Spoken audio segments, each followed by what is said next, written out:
Chapter 3. Running is an instruction. The lights turned red. The boy did not wait. He moved. The door on his left was open exactly as promised. He did not question why. He did not slow to consider consequences. Assignment overrode curiosity, and instinct carried him forward before thought could interfere. He ran. The corridors beyond containment were wider, unfinished, meant for machines and maintenance crews rather than bodies. His bare feet slapped against concrete. Warning lights strobed uselessly as he passed, alarms struggling to catch up with something they had never been designed to stop. Gunfire echoed behind him. He did not look back. The facility opened into the yard without ceremony. No grand exit, no moment of clarity. Just cold night air and open ground. Floodlights snapped on. The yard was a wide, exposed stretch of dirt and gravel, bordered by watchtowers and fencing that rose like a cage built for something much larger than a man. Red tracer rounds streaked across the dark, tearing lines through the air where his body had been moments earlier. Snipers tracked him from the towers. They missed, not because they were unskilled, but because the boy was already gone each time they fired. His body moved faster than intention, speed building with every step. He cut left, then right, then straight through the open yard, reading angles without understanding how he knew them. His eyes glowed faintly as vulnerability vision flared, distance, timing, exposure unfolding before him like a map. He reached the fence without breaking stride. 12 feet of reinforced steel, razor wire layered from top to bottom, designed to tear, to slow, to remind. He jumped. One motion, no pause, no hesitation. His hands touched the top rail for less than a second before his body cleared it entirely. The wire screamed as it brushed his clothing, slicing fabric but not flesh. He landed on the other side already running. No one followed. By the time the searchlight swung beyond the perimeter, he was gone. He ran until the ground changed. Concrete replaced dirt. Structures rose around him, broken and leaning, stitched together by cables and neon in neglect. The air smelled different here, oil, smoke, something old and tired. New Mark City. The boy slowed only when exhaustion forced him to. His body healed faster than it tired, but hunger was something no enhancement could ignore.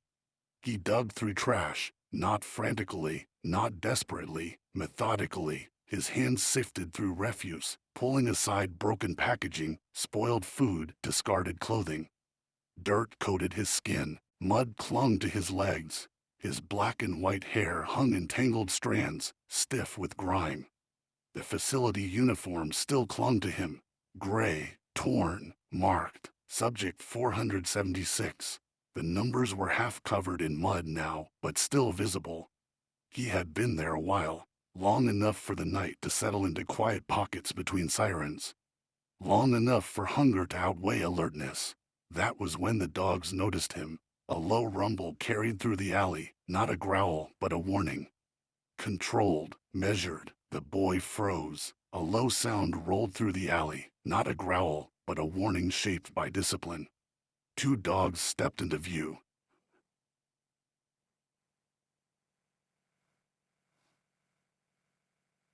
The first was broad-shouldered, brown fur darkened at the muzzle as if dipped in charcoal. A red collar sat heavy around his neck, a fitted canine vest worn snug against muscle. His eyes were calm, watching. Charco, beside him, moved a stockier shape, shorter, wider, bulldog features stretched across a pit bull frame.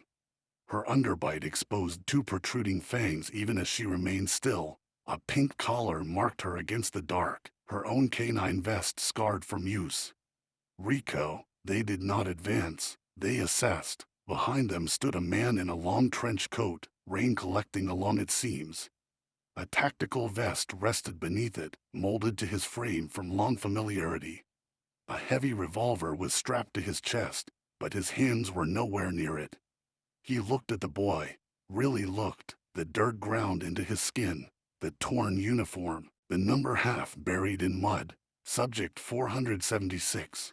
The man's jaw tightened. Well, he said quietly, not unkindly, that's not how kids end up out here. The boy didn't move. Charcoal shifted forward a half step, then stopped at a subtle gesture from the man. "It's all right," the man said, "not to the dogs.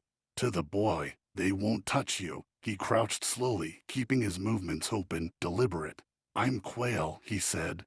"Just the name, nothing else." The boy watched him the way he watched everything, measuring without knowing what he was measuring.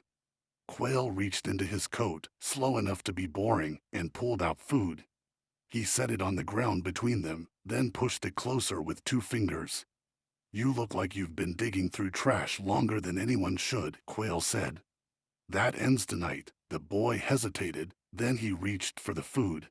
Charcoal sat. Rico followed. Quail didn't smile. He watched the boy eat, eyes tracking the way his hands shook, the way his body never fully relaxed.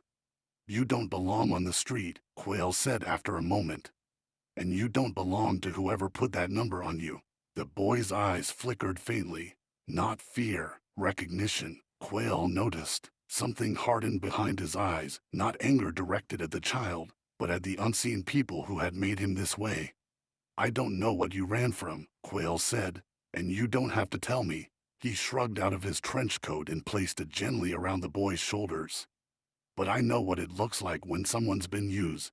The boy gripped the coat instinctively. Quail stood and positioned himself slightly in front of him, between the child and the open mouth of the alley.